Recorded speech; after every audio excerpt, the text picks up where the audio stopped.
Hello, everybody. Good evening. So sorry for the delay. So sorry for being late today.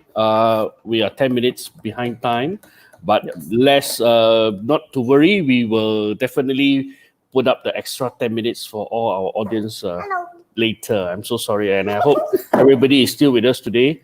And thank you so much again, Wesley, for being with us. I know that you just finished a session. Yeah. Wesley, maybe tell us what were you doing previously just now before you came into this session? Oh yeah. So I was having a webinar just now for my for a closed group webinar. So we just ended like what 9:50. That's why we're late. Sorry for that. Sorry for that. No worries, no worries. Thank you so much for doing this again. I know you didn't even had time to take a breath. You only went to the toilet and you have to continue to be with us tonight. So Yeah. for those friends, who are with us again tonight, so please continue to share this with your friends. I think tonight's topic is also quite important for a lot of salespeople. And I think this is something that Wesley has actually shared about cold calling yesterday and today. Yeah. I think a lot of salespeople will really want to know how important is it to do a powerful sales pitch, because this is where making an appointment is part one, proposing and then doing another strong pitching is part two, before where Yep. you really seal a deal. So before we move on to your session, Wesley, Yep. let me just take some one or two very simple questions, Q&A, so that you can take a bit of breath before you go into the teachings again. Yep. I think a lot of people are with their notebooks. Everybody, they are standby to learn from you tonight. So, Wesley, maybe do you want to just share with us a little bit about what are some very general mistakes that people make when they actually do a sales pitch? Okay. So first of all, thank you very much for having me on the show again. Yeah. So come to yesterday was a very personal topic. Today Yeah. also a very personal topic. Sure. Because again, I've never thought this. Okay, I was telling some of my friends yesterday who watched and saying, "Wow, Wesley, I never see you teach this before because I never reviewed this kind of tactic before. I Sure. only do it for my client and for initiative here for lockdown and decided to share. So for those of you here, let us know you're here. Tell us you're hi. And Yeah. one of the biggest common mistakes is all summarized with this one word. People like to buy, but they don't like to be sold. That means what, right? So we talk about buying and selling, right? So a lot of times we are very hard sell. Hey, buy lah, good for you, good for you, good for you. So this is like you want to sell at people. But you must always understand the psychology behind people who buy, right? They always have these two things. They have a certain pain they want to get rid of. They have a certain pleasure they want to go towards. Now means what? Pain means they want to avoid a certain problem. They want to achieve a certain outcome. So our job as a salesperson is this. Put commissions and money aside. Our job is to assist people to know what is their problem, to help them solve the problem so that they're able to achieve what outcome they want. Summarize, people like to shop, people like to buy, but they don't like to be sold at. Yeah, so that's one of the biggest mistakes. We become very hard sell. Yeah. Yes, I think making sure that your potential clients are comfortable with you is actually very important. So maybe this is some of the lessons that maybe you could give us tonight. I know again you have mentioned this. You actually do this for your close group and for your clients. So again, My Printers, on behalf of My Printers, thank you so much. Oh, and you are also from My Printers. Thank you so much for doing this for all our audience tonight. So Wesley, maybe before to not take too much of your time, and I think the audience are very keen to learn from you tonight. So maybe we'll pass the time over to you to share with us how to make a winning sales pitch in less than 30 minutes with Wesley All Chow. right. Thank you. So here we have Yan Tan. Oh, Yan, you are here today as well. Yan was with me just on the webinar and she's here today. Thank you, Yan. For those of you joining right there, I want to communicate with you. And again, my tips here today, my job here is to make it as practical as we can. And therefore, I would like to pick some examples for those of you watching. Help us to like and share so you can benefit many more people out there. And can you also comment how many of you here you're in sales? If you're in sales, comment the word sales. Then I will pick some examples here from my Printies page, some of you here from my own Facebook page, from my own Facebook profile. Comment the word sales so I know that I'll be picking some examples along the way. All right, so shall we, Lawrence, shall we begin? Sure. So I will leave it to you. I will leave the stream at the for this moment. See you in a bit. Okay, see you in a bit. All right, so what we're going to do right now is I'm going to be sharing with you some very practical tips and strategies that I personally use. And what I would like to share with you here today is the pitching structure. How do we deliver very powerful winning presentations so that we're able to close the deal in less than 30 minutes, in less than 60 minutes? Some presentations are longer, some are shorter. My job here today, right now, I want to go down into the details of what do you need to do in order for you to craft the perfect pitch. So I call this the 10 steps to pitch perfect. And with that, just give me some time. I want to divert over to the comments because, okay, right? Just give me a moment, yeah? Very powerful. All right, so here we go. All right, so right now, anybody here, just keep your comments coming. Okay, good. So Yan Tan, thank you very much for joining. Okay, so these are the 10 principles that I believe very powerful that you must have in a winning sales presentation. Now, yesterday we talked about sales call. The purpose of sales call is to put into a sales appointment. Once you're in a sales appointment, the purpose of a sales appointment is to help your client to decide. Let me just repeat this one more time. Purpose of a sales appointment is to help them to decide which package is best for them. Even to the extent, if you think it's not suitable for them, walk away from the deal. Wow. Yes, I repeat this one more time. There are times that I feel that this product is not suitable for them. What I do is, I will straight tell them up front, you know what? I think it's not suitable for you. I stop people from buying because what? I value the relationship and trust more than the sale. There are times that I walk away from deals because I found that it may not be something they're looking at. So therefore, straight to the point, help people to decide. Now, how to do so? Let me share with you the 10 steps to pitch perfect. So pitch perfect is a movie. It's a movie, right? It's a movie. So yeah. So here we go. All right. So let's begin with number one. When you want to do a winning presentation, most important thing happens the first time is called getting their attention. So for some of you here doing sales, I know Yan, you're doing sales. For some of you here watching as well, you're doing sales, right? Good. So now, first thing that in a sales presentation, you must get their attention. So the question is, how? Okay, if you are doing a one-on-one presentation, how to get their attention is to use this technique called rapport. So what's called rapport? Rapport means, hi, how are you? How have you been doing so fine? How have you been doing so far? Good. All right. So you ask questions to develop that relationship. If you're one-on-one, it's all about listening to people, not about how good you are. It's never about how good you are. It's just that, hey, how are you so far? What brought you here today? It's about building a relationship. Now, if you are doing a one-to-many pitch, you need to get their attention. You can either do things like question. You can give them an alarming fact. It can be something like example. Just for an example, because I know Yan, you're doing property. So you can say things like this. Do you know that more than 50% of Malaysians can't even fork out 1,000 ringgit when it comes to crisis? So you throw an alarming fact, or you throw them a question. You get their attention. So my personal favorite to start an appointment is I want to ask people a question. Now, how many of you here would like to improve your sales under 12 months? Raise your hand. So when I'm doing a one-to-many presentation, I tend to raise the hand to follow me. So that's number one, is to catch their attention.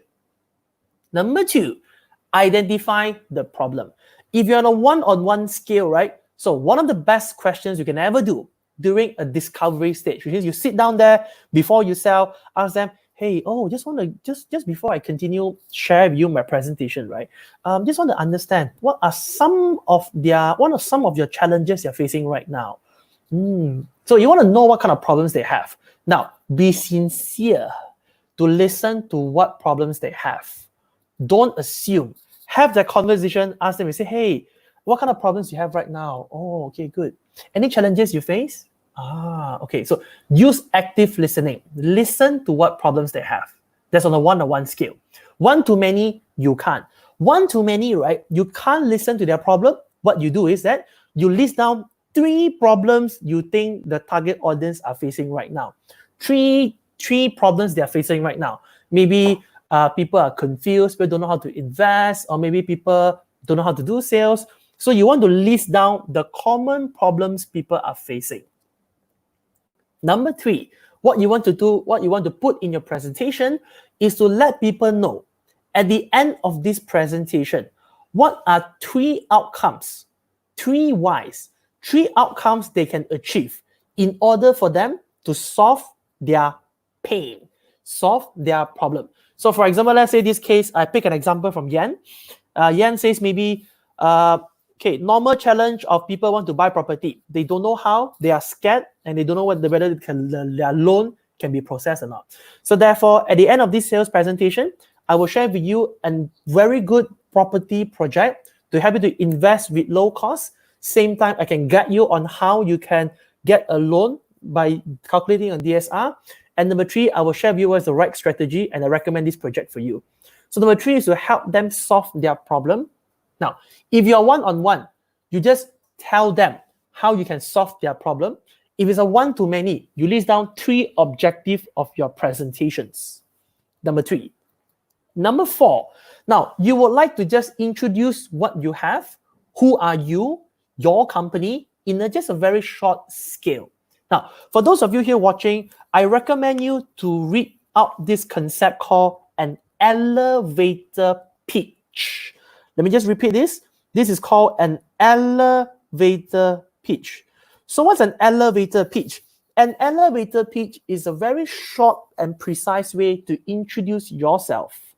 Because don't talk too much about yourself. It's all about introducing what you do, what's your experience to your audience.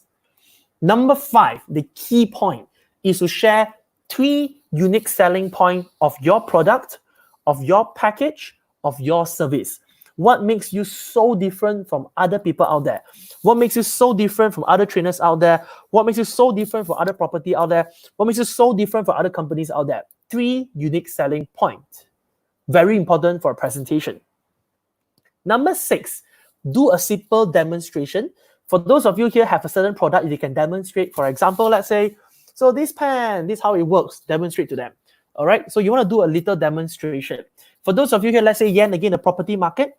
So you can demonstrate people on how to calculate their DSR. You can do a little demonstration to them. You can demonstrate how the market is. So you show a little demonstration of what you can do. That's number 6. Number 7 is called a value matrix. Now, a lot of people here, a traditional sales pitch, right, is just talking about how good you are.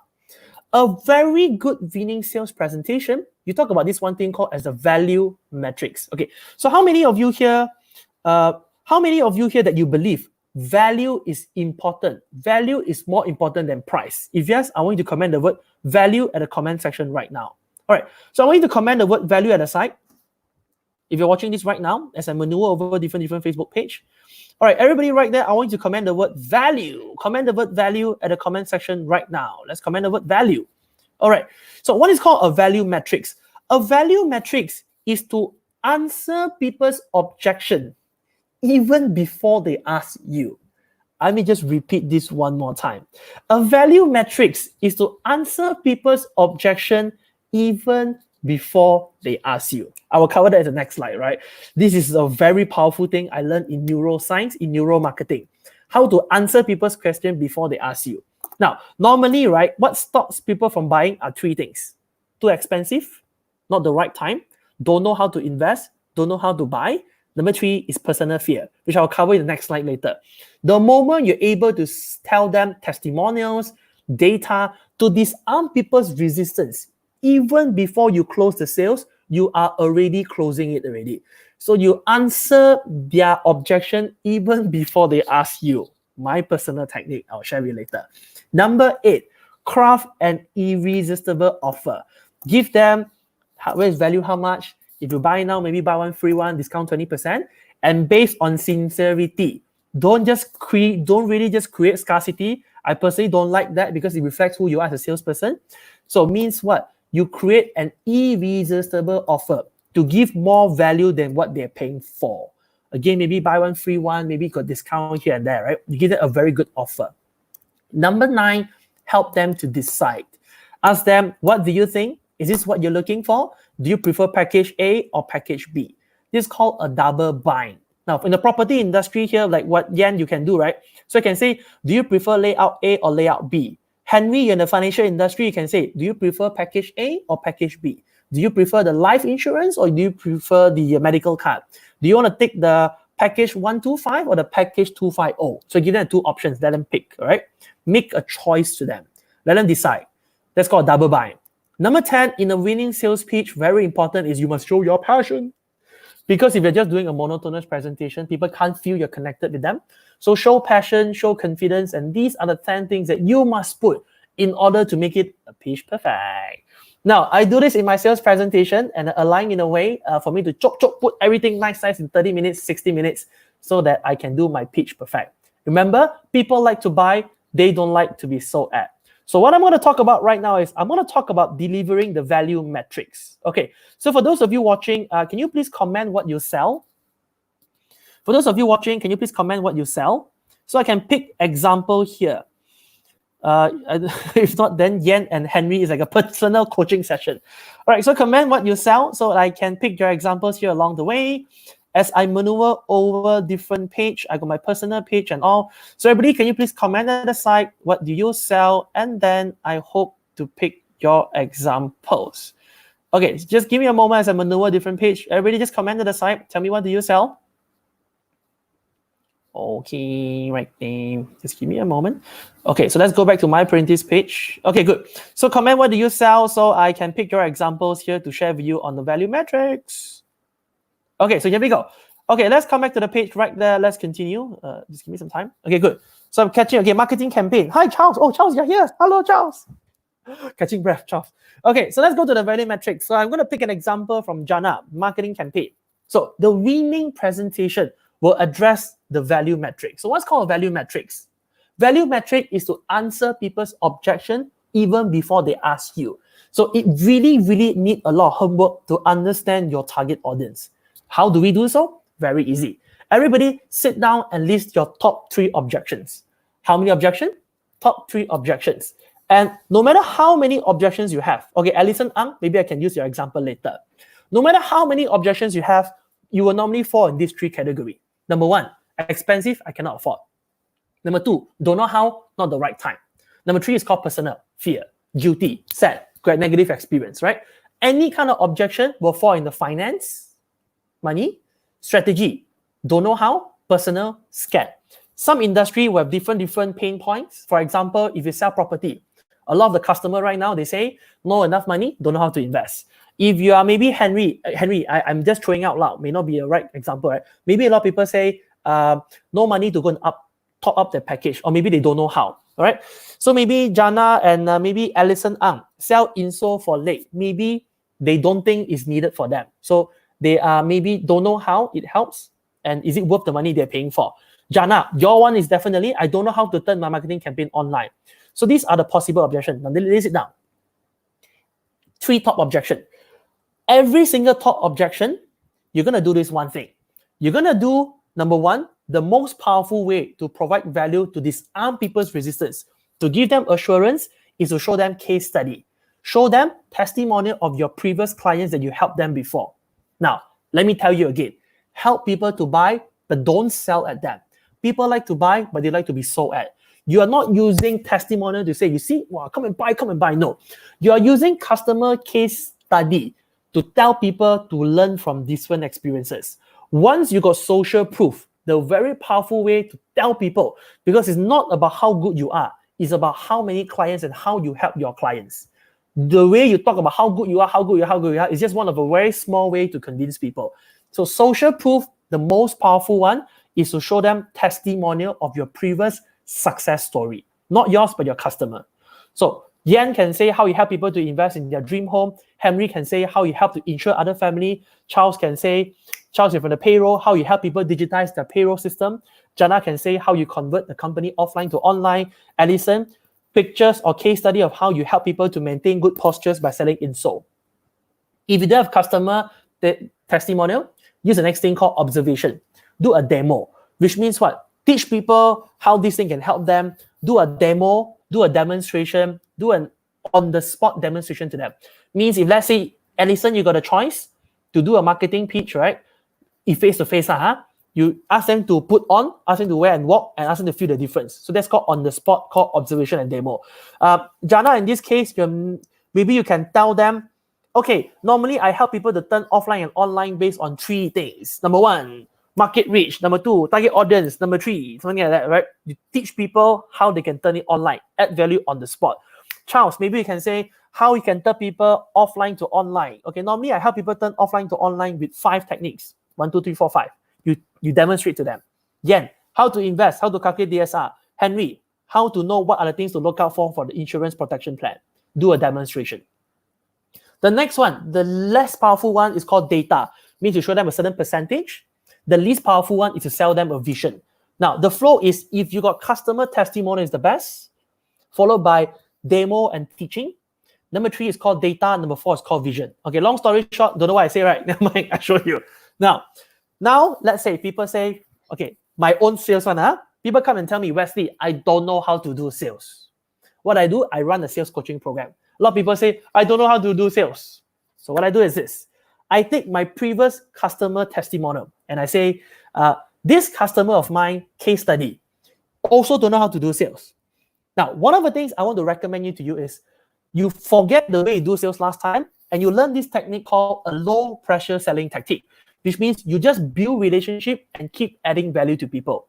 As a result, she's from this industry and she managed to turn sales now during crisis. So you tell people how you help people to change from where they are to where they want to go. That's one.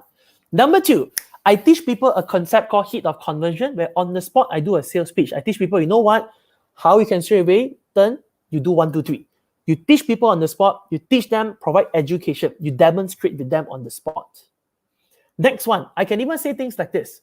A lot of people don't know how to do sales is because they always thought sales must be high pressure.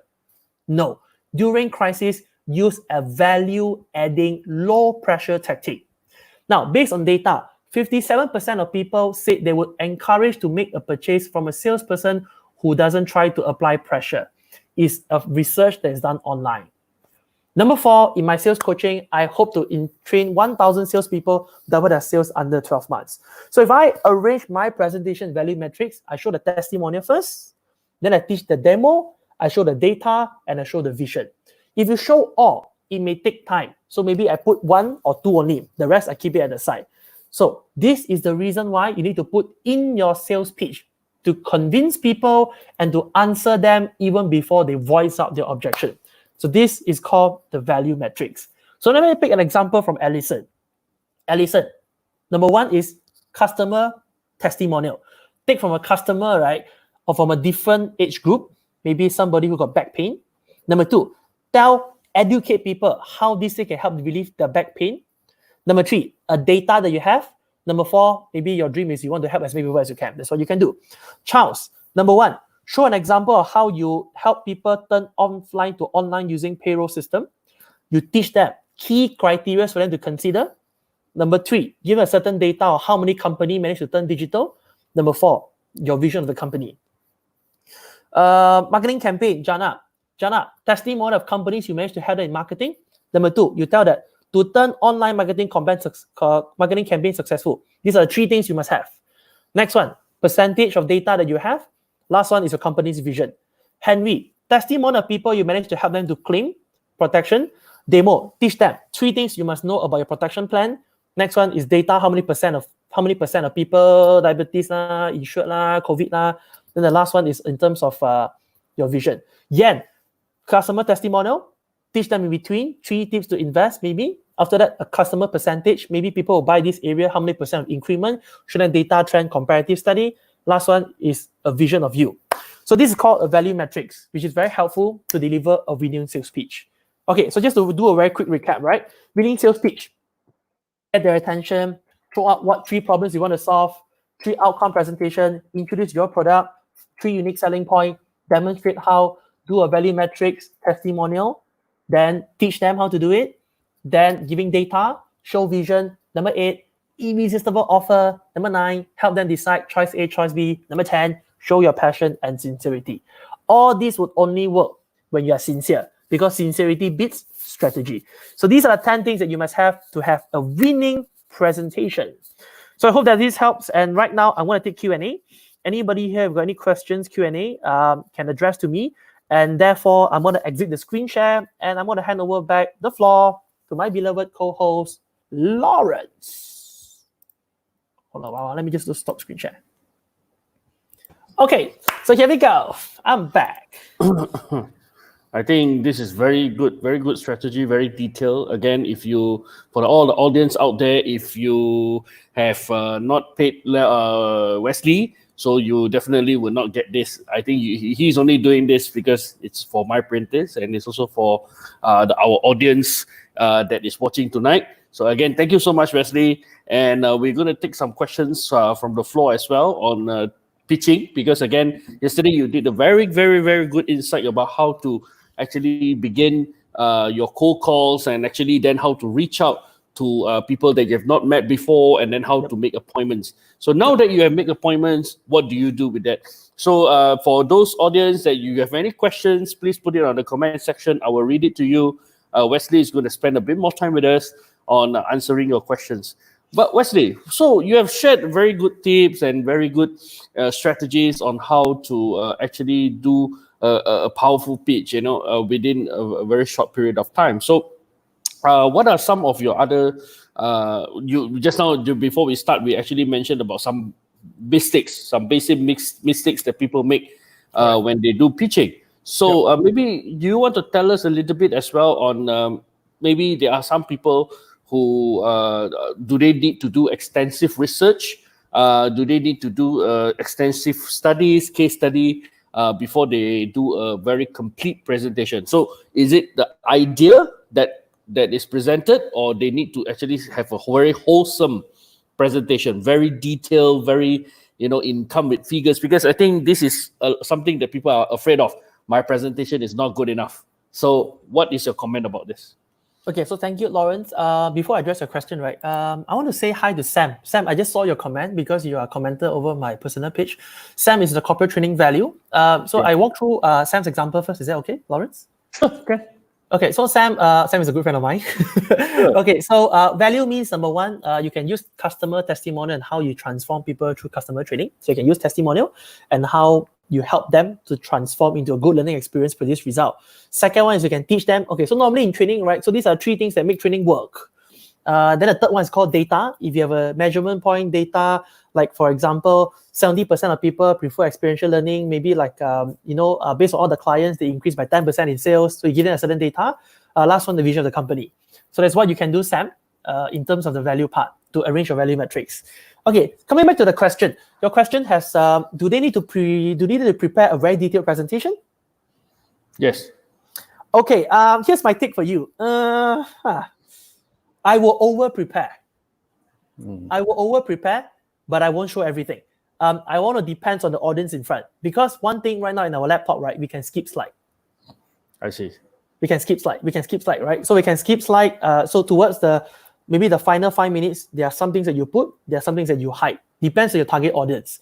Because I don't want to also give so much details to my presentation to people, then people feel like, it's a data bomb. So I will over-prepare, but the last few minutes of the presentation, I will hide certain slides. So I know what to deliver to them. How do I know? Based on your target audience. Based on my assumption, this target audience, right, what kind of problems they have. So I only show there's something relevant to them. Yeah.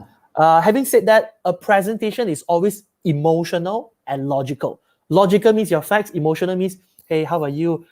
What problem are you facing right now? What you want to achieve? So you got to balance between the emotional part and also the logical part. That's my answer for you, Lawrence. That's a very good answer. So over-prepare is never wrong. So just continue to, because you will never know what type of questions that the people will want to ask you. So Wesley, how do you define a successful pitch? Of course, when the deal is sealed, that's it. That's perfect. That's a successful. But what else is what else to define a successful pitch?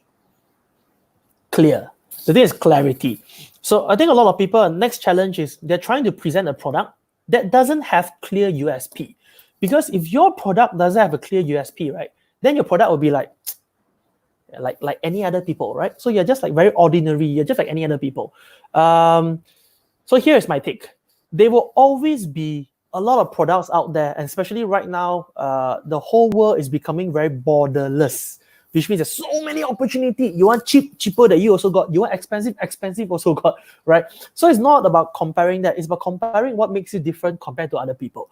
So hence, very important to sit down and to craft your presentation. Mention to people 3 things that make you so different compared to the rest of the people. So when you have USP, then your product has a very distinct value. When there's a distinct value, then you always want to deliver your value and then the price here. People find it's worth it. If your USP is not clear, you're just like anybody else. Then that's why people say it's expensive, because they cannot see the value. So a winning pitch must have super clear winning USP in order for people to clearly identify, clearly know what makes your product different from the rest. That's my answer for you, Lawrence. That is very good. I think that is a very straightforward answer. I think very clear USP is important so that they know that what you're talking about, right? Basically, they know what you're trying to present to them. So we will see for our audience, please don't be shy. I see there's quite a number of people in MyPrinters Facebook, so please ask your questions. I think Wesley is here to help us to see how we can have a breakthrough in terms of our pitching skills and even how to prepare a powerful presentation. Wesley, over the other side, is there any people that leave any comment that you want to address? Not too sure. Sam, are you there? Yeah, I answered Sam's question. Not too sure if you've got any follow-up question. So the rest of you here, if you have any question, feel free to drop your questions. I can't guarantee I got all the answers for you. If I can help, I will just answer it to you. Sure. You continue, Lawrence.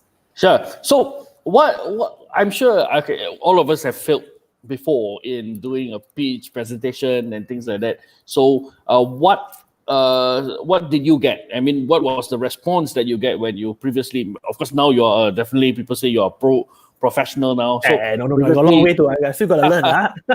So previously, when you were just beginning your business, starting your coming out to do all these things. So what actually what will you do when you actually have a failed presentation?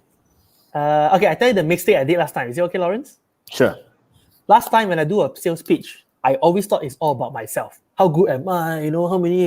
But then at the end of the day, right, to be very honest, somebody give me feedback and say nobody cares. So like, that's like a very, very huge realization moment.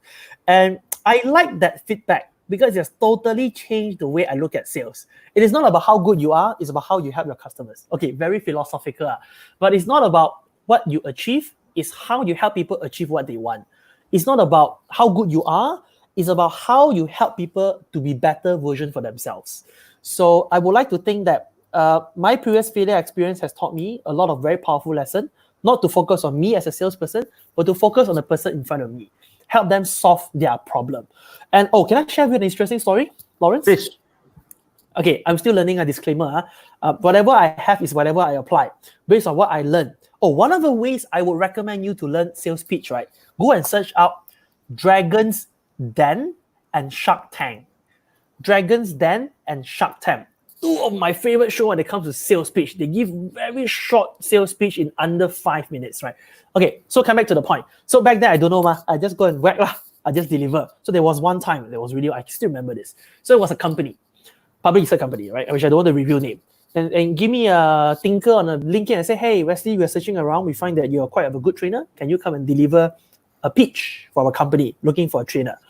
So I go and deliver, I do my sales pitch. I talk about what it takes. So one of the things that I do in a sales pitch is I always want to know what they're looking for. I say, hey, how are you actually? Okay, so this program, right, designed for who? Target audience, what kind of outcome you want to achieve? So what the person did was this. No, just start presenting right now. She was like, wow. I'm like, I've never seen this before. Never seen this before. And she said, no, don't ask me questions. Just deliver the pitch now. I was like, wow, that was like seriously an interesting experience. And I did my presentation, I show all these things. Then along the way, in a good sales pitch, you want to do some check-in. Check-in means, is it okay so far? Any questions so far? No, just present. I'm like, wow. And I just finished all these 10 critical elements, right? And then come to the objection handling. Your product, you shouldn't say that. So she like, I think the person like, okay, this one cannot work, this one cannot work. And I find that I'm not the right fit for the project. Instead of you rejecting me, I reject you. What I say was, you know what? I think I'm not the right fit for you. And suddenly, right, the entire sales environment flopped. It's like suddenly it turned the other way around. So she was like, the person was having a lot of dominance on me. So when I want to walk away from the deal, then suddenly the person, because I choose to walk away from the deal. And the reason why I do so, because I felt I wasn't the right fit. Mm-hmm. Because I felt that the person asked me is not what I cannot fulfill that one. Because if I manage to close the deal, right, I think I will even have a tougher time. Not tough time as in delivery. Maybe if I cannot meet a certain expectation, therefore I will break the trust. So I walk away from the deal. What I learned from the experience was this. We all have a certain value. Your sales pitch is to provide them what you have done, what you can do. If you think cannot fit them one, walk away from the deal, take referral, maintain the relationship. So that was my lesson. People don't buy, doesn't matter. Keep doing, keep sharpening your sales pitch. Yeah. This is very good, important, because I think all of us have definitely failed before. All of us, definitely none of us has 100%. None of us have actually had 100%. Closure. Which, if there is one, I will really want to beat that person. So it's important to learn from our lesson. So we're just going to take one question from Charles that mentioned about any advice on how to make a boring product interesting. Charles, storytelling. Okay, let me put it aside. Huh? Charles, practice storytelling. Storytelling is very important to make a boring presentation interesting. Okay, Charles, first of all, don't think your product is boring. Whatever on the inside reflects on the outside. First of all, never treat your product boring. So second is do a storytelling. Storytelling is based on this principle. Okay, share, maximum share is based on called COC. COC called what? Challenge, option, consequences. Every storytelling will be based on this concept called challenge, option, consequences. Challenge faced by people, what options they have. As a result, you pick option A, what results that you get. Challenge, options, consequences. Design your whole presentation to help people to identify what problem they have, give them options, tell them if they pick option A, which is your product, what outcome they achieve. So that is how you can make your presentation interesting, Charles. So yeah, so that's my tip for you. Charles is doing payroll. Okay, so again, I don't exactly know what you do, and I just throw an idea out, right? So Charles can do a short pitch where, hi, my name is Charles. I help people to turn their payroll system offline to online. And based on my experience for the past 5 years in this industry, a lot of traditional businesses have problems maintaining their payroll system because it's very messy. We don't know what bonus, we don't know the check-in time. It's all done very manual. And that's when I come into place and help people. Instead of making it manual, that's when I come into place and we help people to introduce solutions to help them to turn offline to online. Where in this case, once you're able to have an online system, what outcome will you get? It'll be faster, save time, and the best part is it'll be very accurate. So here I am today, coming from this program called to share with you about this program. So again, you want to make it a challenge, option, consequences, point out what challenge they have. Instead of this, we come into this. Give them two options, but you disarm people, then guide people why they should go online, why they should pick you, simplify your software. Once they pick you, what are the 3 benefits they can get? So it's called COC. That's my answer for you, Charles. I think this is good. Again, you're solving people's problem. I think that is the very important key. So I think for Charles, definitely my comment on, because I also run Printis and I run a few other businesses as well. Definitely your product is not boring because you're actually solving a lot of people's headache, especially when it comes to every month you need to do a lot of calculation. I think it really helps a lot of SMEs to resolve their problems in calculation of payroll. I think this is a very good product. So thank you so much, Charles, for your question. I think that one is very good. So Wesley, let's just move on with the next one that I'm very, you see, pitching is where, it opens the window, right? For people to actually know you, to understand you. And then after that, then you are trying to tell them, hey, this is what we can do, So again, you have mentioned so much about objection. If people say, oh, people are, so what, if people reject you later, I think it is fine. I mean, they say, okay, let me think about it.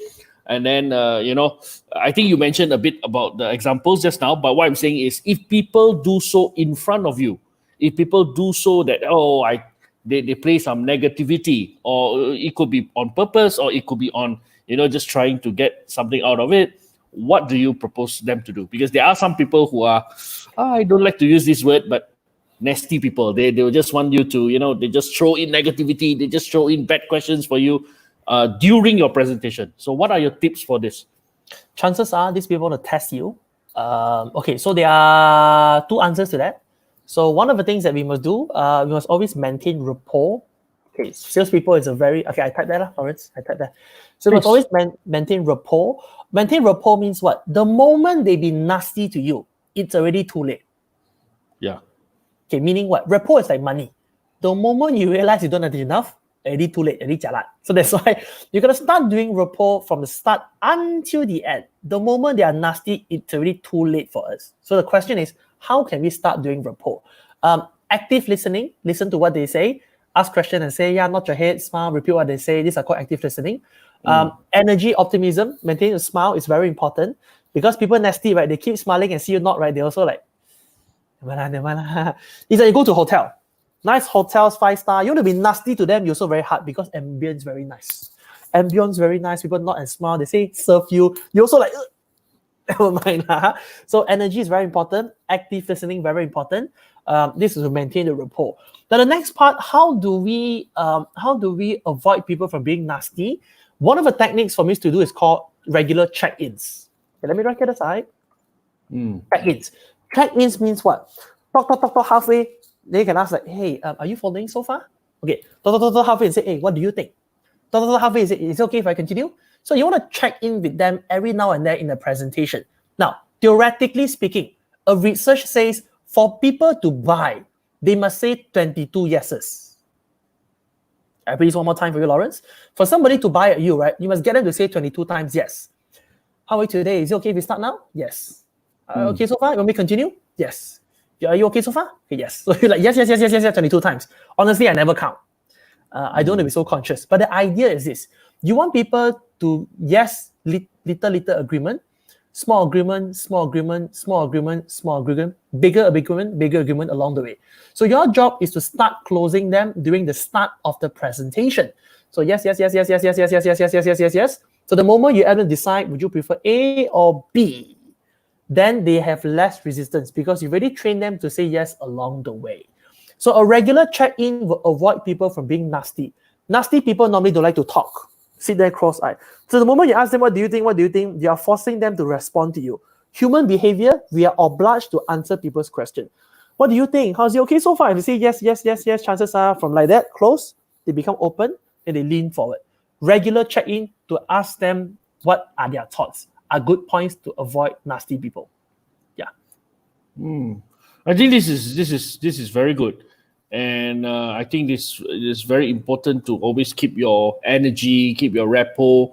I think I personally have one follow-up question on being on a rapport. Right? This is on my personal preference. When I talk to people, when I go onto the stage or whatever, I like people to look at me. When I talk to them, this eye contact, it's very important to me. So what are some of your tips, when people don't really have eye contact to you, what are some steps that we can do so that people look at you? Of course we can't start dancing in front of them, but what are some of the little tips that we can give to our presenters so that at least they looked at you, you have eye contact and what are some of your tips? Okay, so for the one-on-one presentation, I highly recommend you to have a pen with you all the time. So the pen is like a guide. So you point to people where they look at. So you point, and then you raise the pen like this. Okay, so let's say today, okay, very interesting. We've never done this before though. Okay, so let's say today, cannot, it's a company data. Okay, hold on. Cannot need to show you how much. Yeah, correct. Okay. Okay, so let's say today, Lawrence. So let's say today I'm using this one to guide you, right? So I point. When I do like this, you look at my face, correct? Correct. So point. You look at my face, correct? So actually, the pen is a very important tip to guide people where to look at. So for those of you doing sales one-on-one, it's very good to point where to look at. That's number one. If you got no pen, use your palm. So like that. Then you look at me, right? So that's how you direct their attention. How do you do for a one-to-many presentation? Very easy. One-to-one presentation is check-ins. Ask them questions. Okay, raise your hand. Respond yes. Raise your hand. Continuously check in with them. And again, you want people to maintain engagement with you. Get them to raise their hand, check in, give you a thumbs up. Is it okay? Continue? Yes? Okay, good. Let's move on. So regular check-in is very important to guide people throughout the whole presentation. Now, group raise hand cannot. One-on-one, very awkward, right? So what you need to do is ask them questions every now and then. Is it okay so far? What do you prefer? How do you like it so far? What do you think? Check in with them regularly in order for them to remain engaged in the entire presentation. Yeah. I really like this part about check-in. Thank you so much for the tips on the pen and also on the palm. So for all our friends that are actually still watching with us, please continue to share this. I think it's very important And hopefully, with all this going off soon, soon enough, we'll be meeting our clients. Soon enough, we'll be meeting our potential people. I hope this video will be able to help you. So please continue to share. And if you have any questions to ask Wesley, please feel free to drop in the comment. So just a continue question on this checking in, right? So sometimes I think one biggest problem that we have when we do presentation is to get disconnected. When we get disconnected and then people just don't get to connect back with you. Even if you do some, check-ins, you can feel that the vibe is no longer there, and people may no longer be interested to listen to you. So what are some of your thoughts about it? When you reach certain stage where you felt the disconnection is happening? If chances are, if they are very disconnected towards the later part of the presentation, chances are it's not what they're looking for. Or if it's not what they're looking for, then I just address and say, any concerns so far? Is this what you're looking for? You just want to check in with them. If let's say they are just being very analytical, they say, yeah, never mind, carry on. Finish the presentation. Just finish the flow. Because you may not know they're just here to test you. They want to test your resilience. They want to test your professionalism. Just finish the presentation. Just move on. Just finish, move on. At the end of the day, they don't buy. They may buy, they don't buy, doesn't matter. If they don't buy, take referral. If they buy, help them to decide. Finish the presentation. Yeah. Okay, another thing I normally do is this. Especially for slide presentation. Because a lot of people slideshow very expected. So they are like, okay, next. So if I find people already disengaged, right, what I do is this. I close the laptop. I present over paper. Now, why I present over paper? Because the moment I start to write things, right, it's like a human emotional connection. Because if I write down and I present to them, right, it is like as if I'm coming out an idea to customize to you. So using paper to present is one way to keep people engaged with you. However, it takes practice and flow because some products very hard to present over paper. Yeah. Okay. I think, yeah, I get it. I totally get it. I think there are certain times that you need to feel the vibe yourself, and then maybe you need to be so instantaneous to make certain decisions on the spot. So, Wesley, I think you see, we're gonna again every time a session with you, it's easily going to be an hour soon, and things like this. So, what are some of maybe do you have some tricks? Maybe I don't need tips, but what are some of your tricks when you do sales pitching? Tricks means what kind of tricks? Tricks meaning you see when you go there, how do you first maybe what are certain little things that you do that actually will make people Wesley is a bit different from other because you see, let's say in any of this profession, let's say training profession, marketing campaign profession, let's even talk about Charles payroll software system. There are so many out there, right? There are so many out there. You are not the only one. So what are some tricks that you have some very early good impression on you before you even start your presentation? Be a person whom you like to deal with. So which means you want to be that salesperson or be that business owner that people like to deal with. At the end of the day, people get attracted by your energy. Energy doesn't mean it's always about hype. It's not that. People like people who are sincere. People like people who give positive vibe. People like people who are just friendly, hospitable, amiable, friendly, warm, helpful, trustworthy. So I think the biggest takeaway for me in a sales presentation is sincerity. Sincerity beats strategy. Be a person who is trustworthy. You say you're going to send by 2, you send by 2. You say you're going to give a reminder call by 8, you do a reminder call by 8. It's about walking the talk. I think all this walking the talk will help you.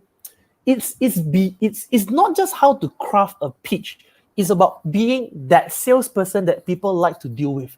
You say you're going to send a proposal tomorrow, you send before tomorrow.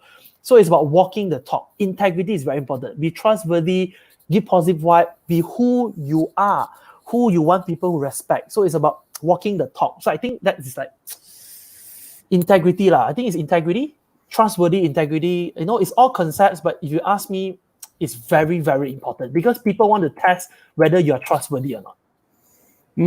I think this is also quite important so that people will understand what are the vibes that you are giving to people, correct? What are the vibes? Yeah. So again, Charles commented, be the person you want to deal with. Best quote of the night. Thank you. Thank you so much, Charles. I hope that you have gained something from this. Wesley, I think before we wrap up, there are a few. We'll just take one or two more questions, and I think you have a very long day today. Thank you so much for doing this again. For all those of our audience there who are here with us, thank you so much. It's 11 p.m. And I hope that you really learned something today. So Wesley, I think companies are reopening soon. A lot of them are back to work. People are starting to write emails. People are starting to send hellos, and we are ready to start our wheel again. So what are some of your final advice for our sales people out there reaching out to their clients and potential clients on their sales? All right. So Lawrence, can I take a chance here to say hi to some of the friends watching Please. over my live? Sure. Kelly, thank you so much for calling. Kelly. Oh, Kelly, congratulations. You closed sales. I saw the poster. Kelly, sincerity, yes. Chon Chandi, hi, Chon. Watching this, I think, from Thailand. Kelly, Sam, thank you very much for your time. And so coming to the question, any advice? Okay, sales presentation is a process after sales call. You don't set appointment, hence got nobody to sell to, right? One of the biggest takeaway that I learned personally is now we are in a very ever-changing environment right now. Sales pitching is very important. The success of a sales pitching depends on what problem you want to solve, who is your target audience, and how special is your product. Now, here's my take. Before we actively go and sell, spend some time.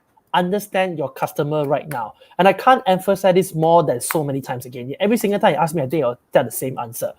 Go and validate. Reach out to your target audience. Ask them, how are they doing right now?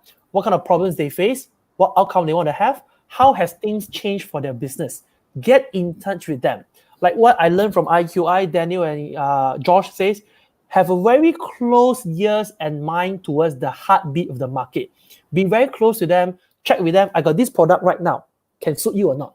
Or give me some feedback, right? So you want to check with them and to validate whether your product suits them or not. Then you come back and design your sales presentation. So, and again, it's very important for us to really understand what kind of problems are the market facing right now.